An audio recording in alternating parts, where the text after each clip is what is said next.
Alright, we are here with more games using Guttersnipe Red. This is the budget version of Red Deck Wins, or the budget version of Aggro Red Deck. It mainly runs 4 Guttersnipes instead of some of the rares in Red Deck Wins. This deck only has 2 Runaway Steamkins in it, and it only has 1 Goblin Chainwhirler. The Goblin Chainwhirler can be... we do miss it in matchups like this with lots of 1/1s.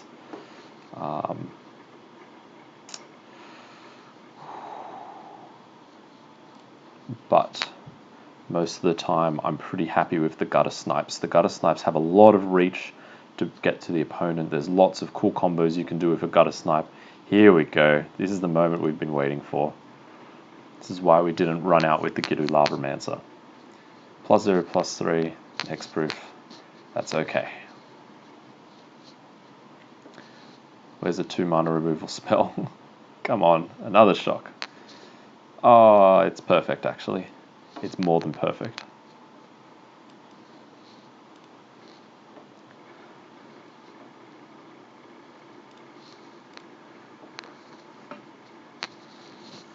Stopping Curious Perception, as everyone knows, is the single most important thing you can do against mono blue. Ooh. That's different. Don't think I've seen that.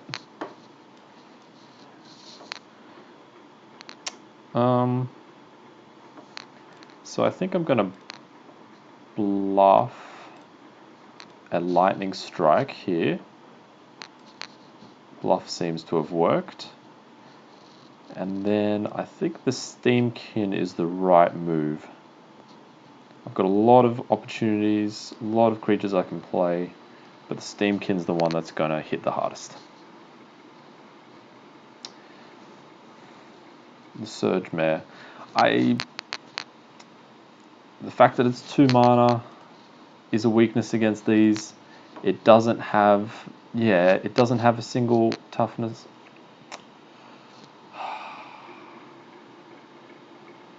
You know what? It's fat. It's thick. I can't actually meaningfully stop it right now. I don't want to lose my Runaway Steamkin, but I don't... Oh, man. I'm giving them cards with Curious Obsession. Maybe I've underestimated it. It has its own semi-Curious Obsession ability. Draw a card, discard a card is not the same as drawing a card. But still, mana for counters and actual counters. This person's got me covered.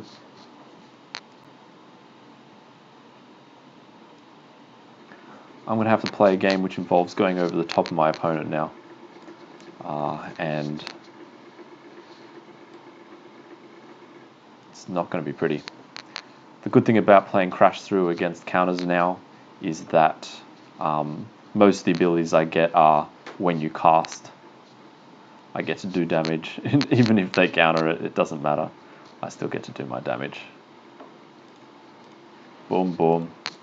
They don't have trample, so if he decides to block the Steamkin, here we go. Okay. Even with their card advantage of Curious Obsession. Oh, wait, card advantage? What am I talking about? I have an electrostatic field.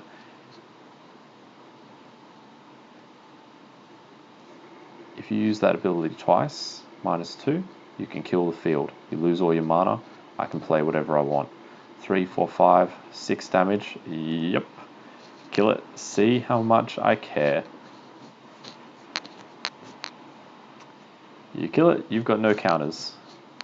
Yep, and one more time. There it is. They had to attack with something, with a creature this turn. Yeah, it didn't have to be the mare itself. Alright. Now, I think...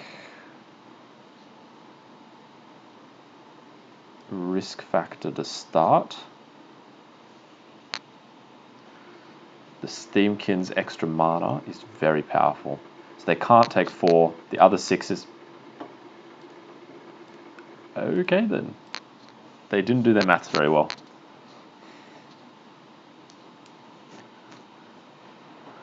One game down.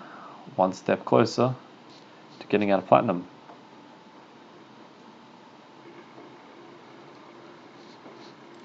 Let's go again. Alright, so that was unconventional red deck wins plays against unconventional fish. Zin up.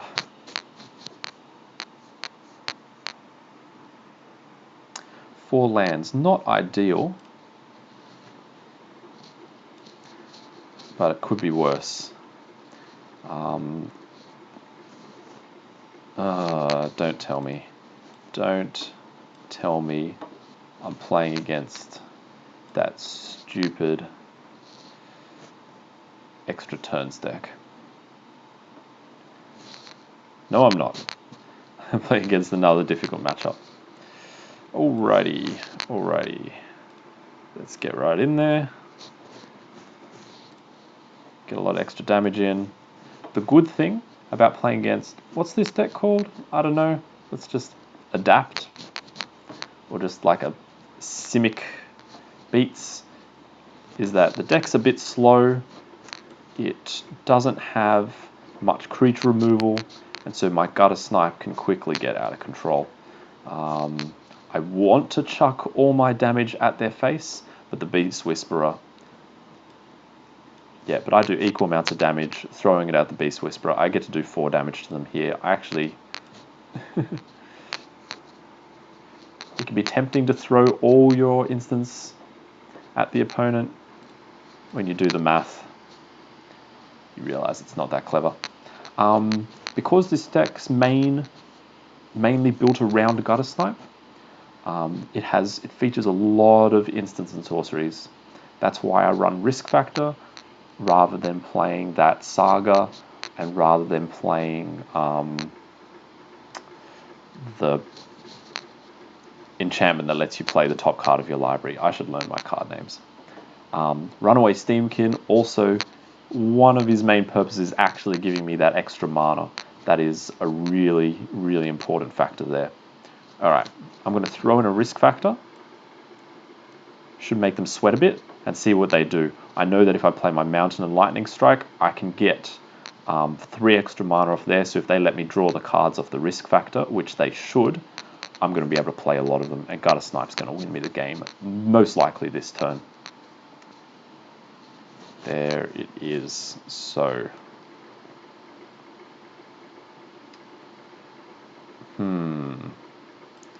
Mountain, Lightning Strike, the Druid, Act of Treason, the guy. Super easy. I don't even need to think about this too hard.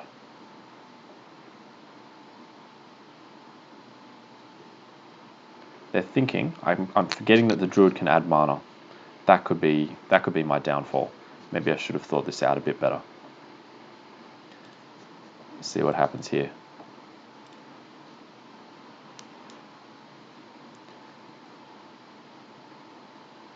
This deck only runs 2 Steamkin. If I was a bit more confident with my choices, if I was a bit more confident that this was the deck I'd want to play long term, I might be tempted to buy a couple of them. A couple more of them. The Runaway Steamkin does do very well in this deck. The problem is, this deck wants to have a large number of instants and sorceries, so it doesn't actually run as many creatures as traditional red deck wins. It also wants to have wizards for Wizards Lightning. So right now I've got 4 Lavamancers and 4 Vyashino Pyromancer, I think his name is. Alright, question, do I run Warlord's Fury when I'm holding these 2? I think not, but it's not trivial. Warlord's Fury helps me smooth out my mana. I only run 21 land, but I have 3 Warlord's Fury and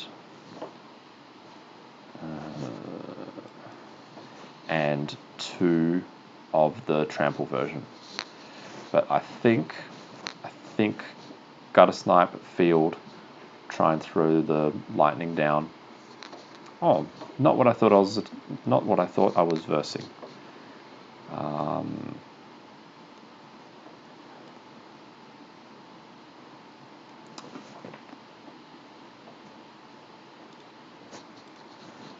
I'm going to attack. I probably should have attacked beforehand. They let it through. Warlord's Fury, the first strike is actually relevant. Because I use it to do damage with Guttersnipe, people often forget about it. Forget about the first strike and they make silly blocks like this. Very nice.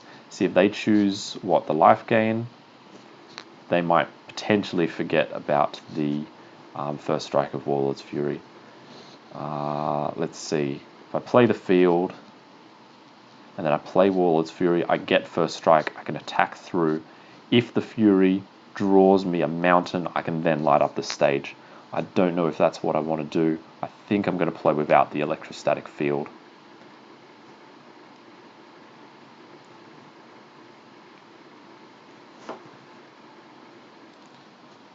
This is quite powerful. So my guys have first strike. I don't know if my opponent realizes it. It doesn't look like they do. Oh, they may have forgotten. Next to damage. In any case, I get my light up stage. Hopefully I pick up a mountain. I don't, but that is fine.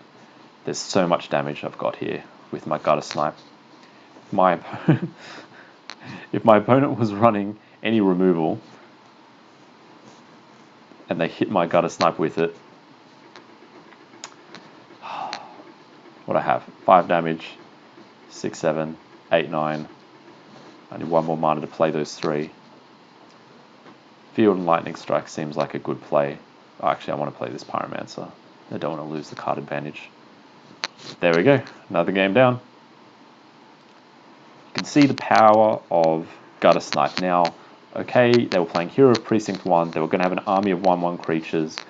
Yes, the Chainwhirler would have been a great addition at that point, but potentially just then when they gave up in their hand, they were holding some fat creatures, something to hold off the Chainwhirler. They just need 1 4/4 creature and I'm suddenly to block up the board and I can't push through.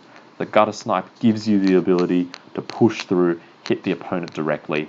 It works through counter magic, it works through fat defenders. I can't emphasize enough how well Guttersnipe has done for me. It's poor against removal. Obviously, if my opponent's playing red deck wins, the Guttersnipe comes out, it gets shocked. And that's GG.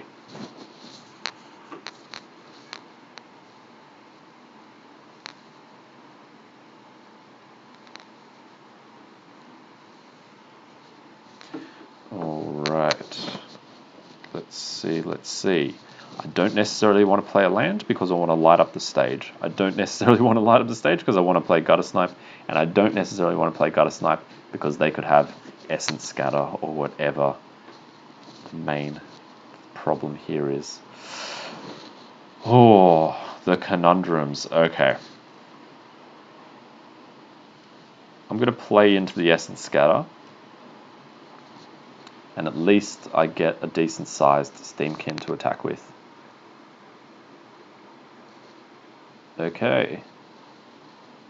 Now I'm expecting a removal, the one that removes the tapped creature. Nope. Okay. Alright.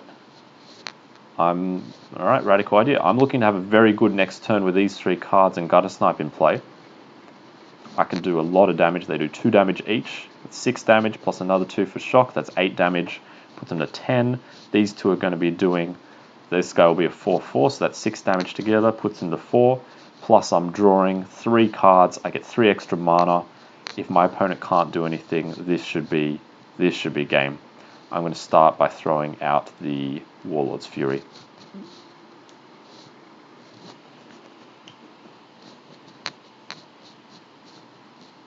This is stupid. I shouldn't be able to win this quickly. It's tempting. Now I think I'm going to light up the stage in order to bring the Steamkin to a 4/4 before I attack. I'm going to attack. The shock will be on standby to hit him at instant speed if he removes the Guttersnipe. If he tries to remove the Steamkin, I'll at least get 3 mana off him. There's the aforementioned Chainwhirler. You can see that I'd actually rather play the Guttersnipe at this point. 6 damage attack is going to be the highest I'm able to do.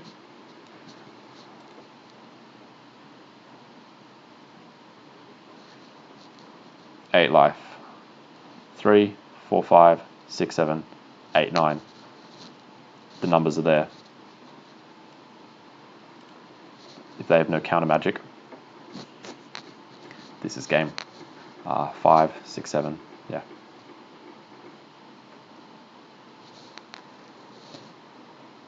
This only does 5 damage, so they have me. They get to stay on 1 life. I think this might mean...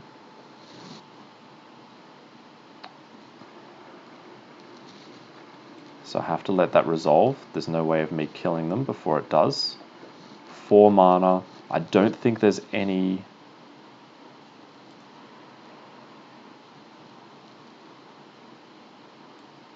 I don't think there's any 4 mana Wrath effects in white at the moment.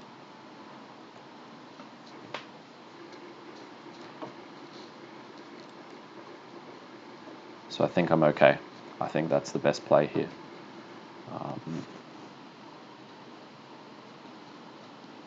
The 4 mana Wrath I can think of is the one where it removes all attacking creatures from play, but I'm planning on doing the majority of my damage before I attack. In fact, I've got the right amount of damage right here. 3, 4, 5, 6, 7. That's enough to kill him. I'm going to go straight to combat. If they have the removal, Wizard's Lightning will kill him in response. See how this goes. They have the removal, and here's the win. Settle the wreckage. I really should remember the names of my cards.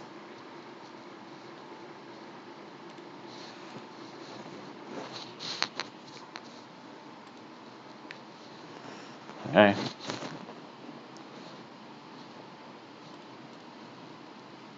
Oh yeah.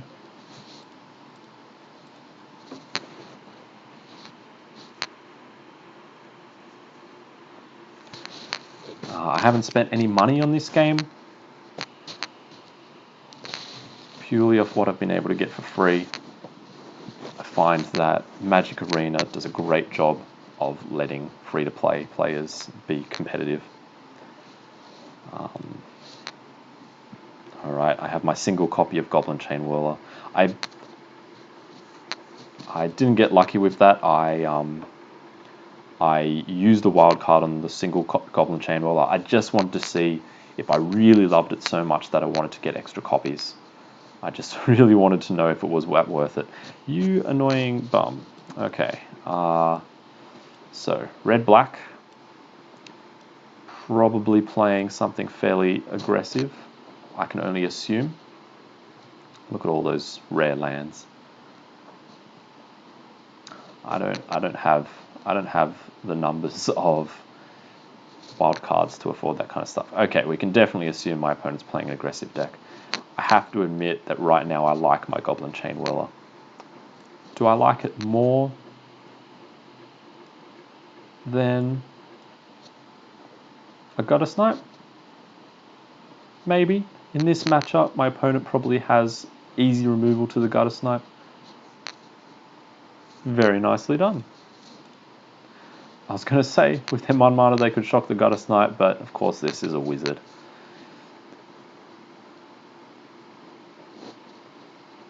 Okay, 19 plays 18. I've got more cards in hand, and these 2 cards are gas. Really? You shock it as well? Okay, my opponent must have Experimental Frenzy, or they are not very clever.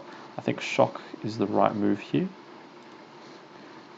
to allow me to play these light up the stages much cheaper. Hopefully there's at least 1 mountain in there. There isn't. There is a light up the stage. Play this first, turn it into a card in hand instead. Maybe I should have played this first and hoped for the mountain before I played my mountain. That would have been a smarter play. I'm happy with that. I have a threat. Oh. Oh. What do you say about this guy? Pause. That means there's an instant there somewhere. I'm expecting him to die. Not a problem, mate. Okay, I've played a land. Warlord's Fury. Oh yeah, next to damage. I haven't played a land. Oh, good. Okay, Warlord's Fury. Turn them into real cards again. Play a land, and I'm going for the risk factor at the end of their turn.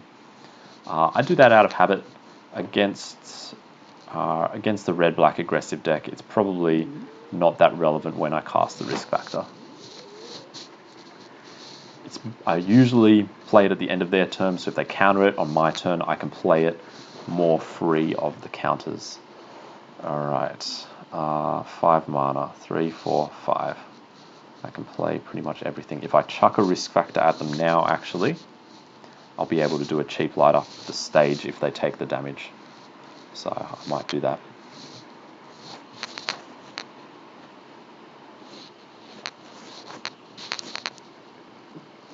There it is.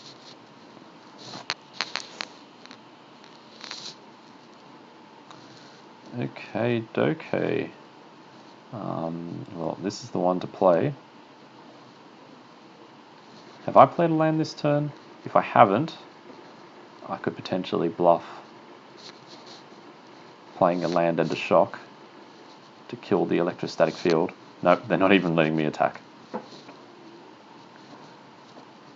Okay, I think I've got the advantage. This turning every spell they get into a pinger is good for them. Pyromancer.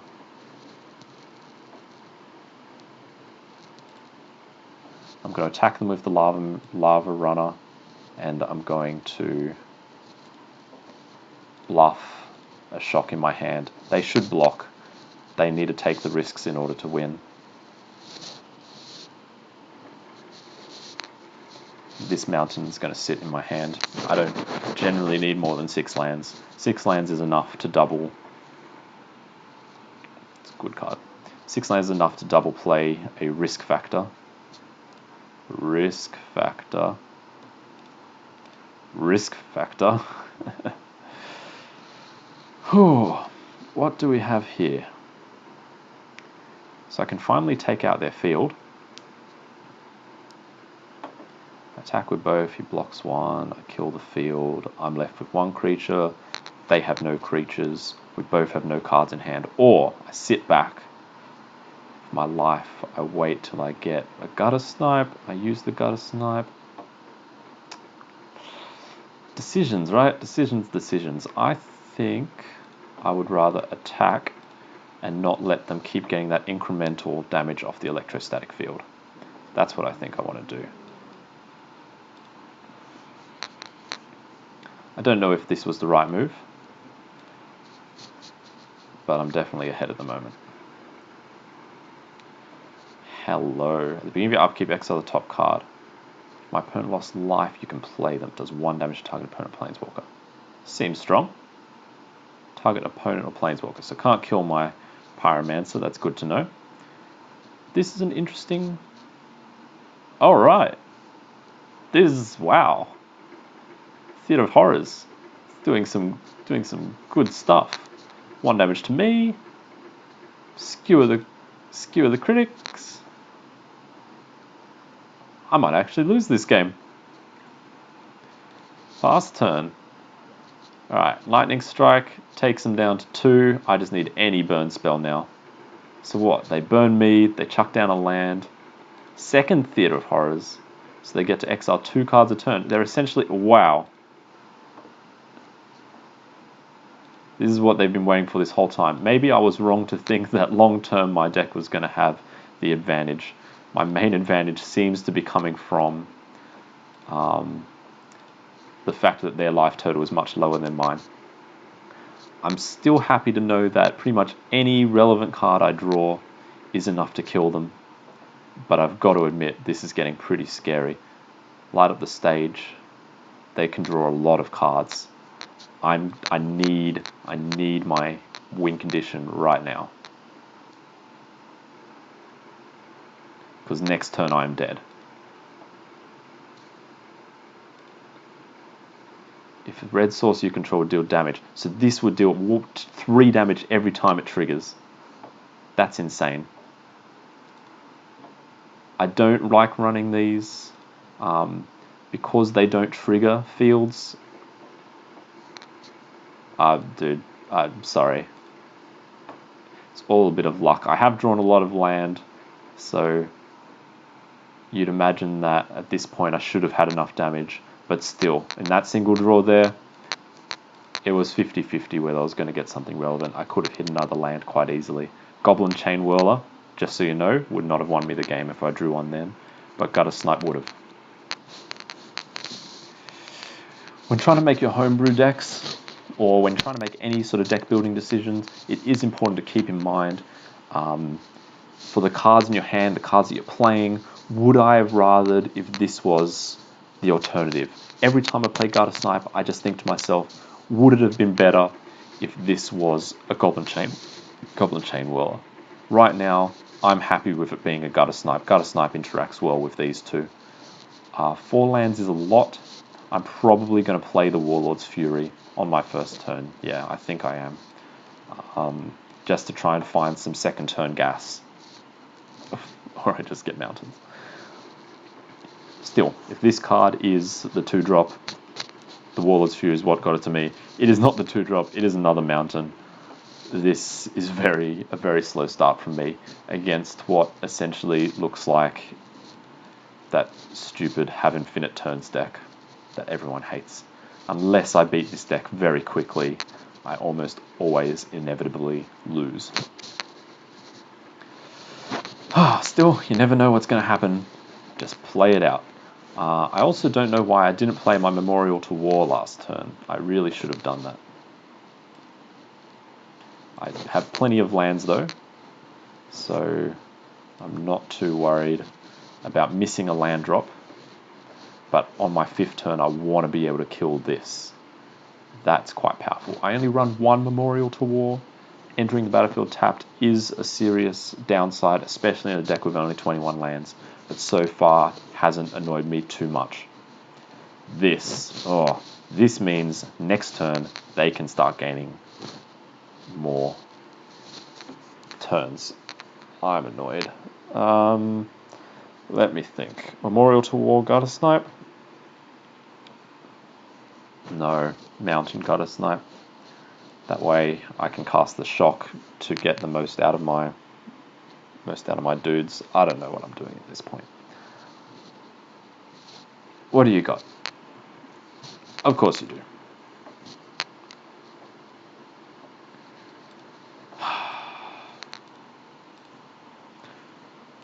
The power of having 2 Guttersnipes in play is insane.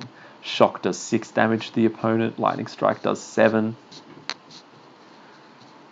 That would take him down to a measly 11.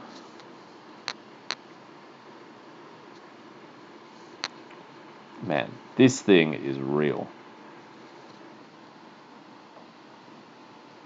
I'm almost tempted. I should throw the shock at him now, right? I'm not getting more than 4 damage off a shock against this deck. This deck runs no creatures that are relevant for me to play it against. The only reason I'd hold it in hand is for the surprise factor. But right now, I don't care much about the surprise factor.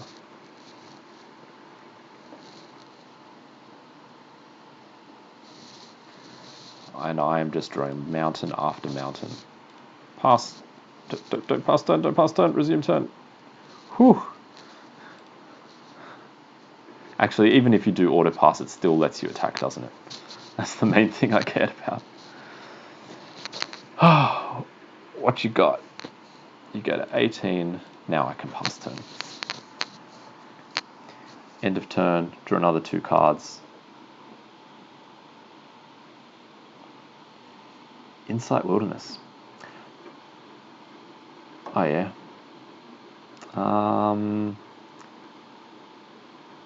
There's a blue left over here. I don't think they've got any 2 mana counters to this. So I'm going to do my 5 damage. Yes, I'm going to do it now. Again, I'm just trying to avoid counter spells. I don't think there's too much reason to hold them back in my hand.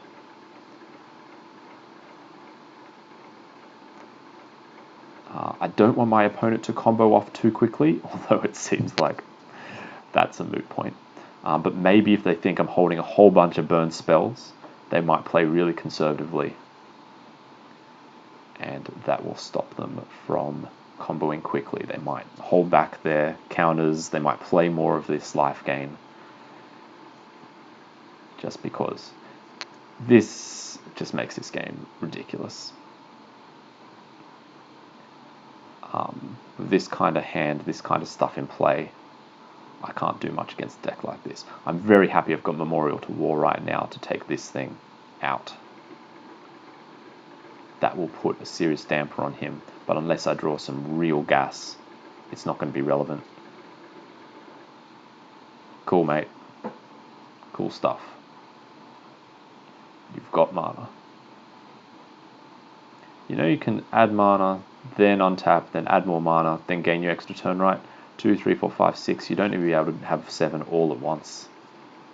I don't know if they know that. I just wanted to give my opponent a bit of a PSA there. They're looking at the Memorial to War. They're looking, they're thinking.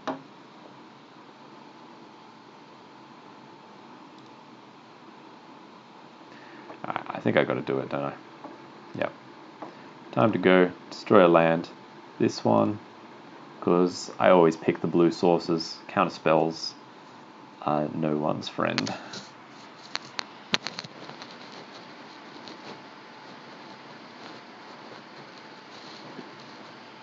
Tapped out, you can just cast your spell. Insight.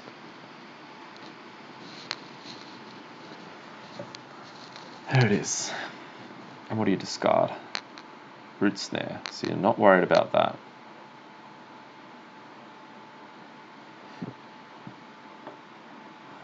That's probably the best Memorial to War I've had.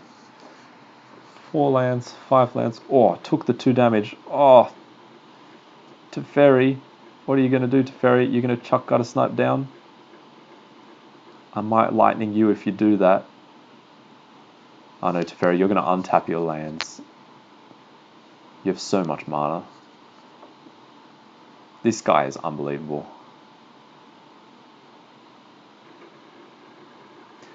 Now see, when you're building on a budget, it's so hard to play control because, like you can see here, every land here requires a gold wildcard.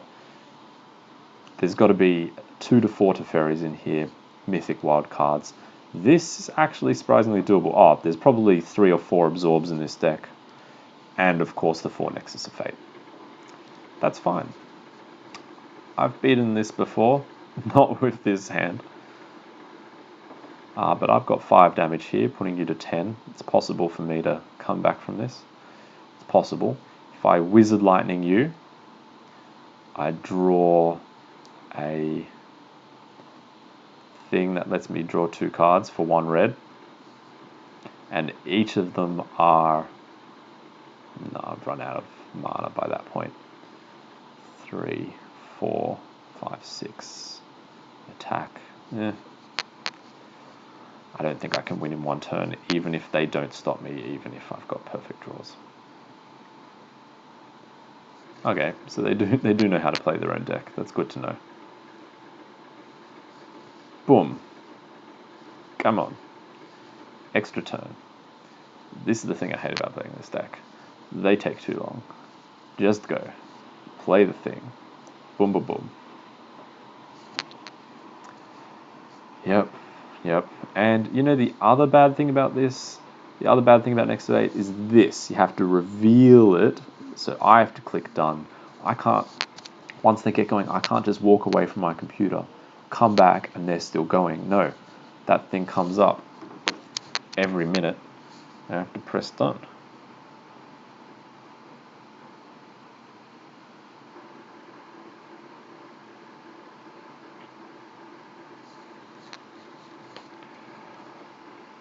Oh my word. 13, wait, when did that happen? They must be really desperate if if they're paying 2 life when they've got so many abilities to untap their lands, that changes things a lot.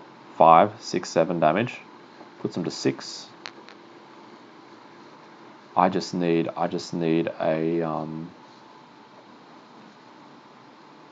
freaking thingamajig to put a lot of pressure on them now. What the hell's that card called?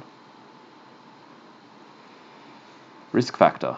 Yeah, risk factor. That puts heaps of pressure on them. 4 damage. Oh wait, 16. When did that happen? They played another Gift of Paradise, didn't they?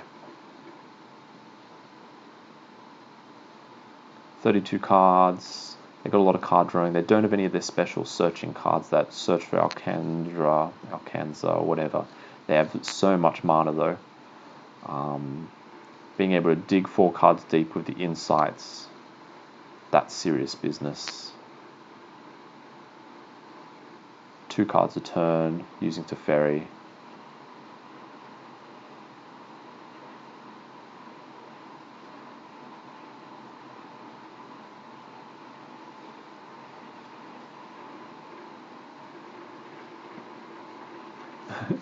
You see them tapped out like this and you're like, oh yeah, I get a turn. And then you're like, oh no, wait. Here it is. Here it is. Just throw the... They're out of timeouts. Oh, draw it. Maybe they're desperate. 2, 4, 6, 7. Here it comes. I get a turn. Look at that. I get a turn. It's magical.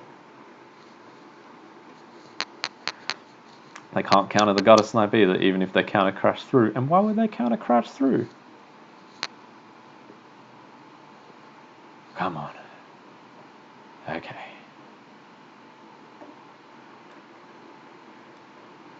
Land first. Field.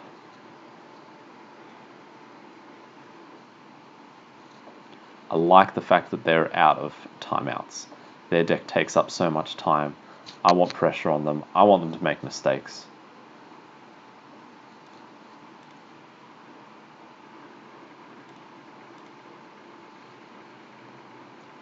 I want them to be guessing what I'm holding. Damage. Boom. 3, 4, 5, 6. Puts them to 6. I almost just want to cast it now. But no, I know that there'll be a point where they tap themselves out to play this stupid Nexus of Fate or something like that. I'll cast it then.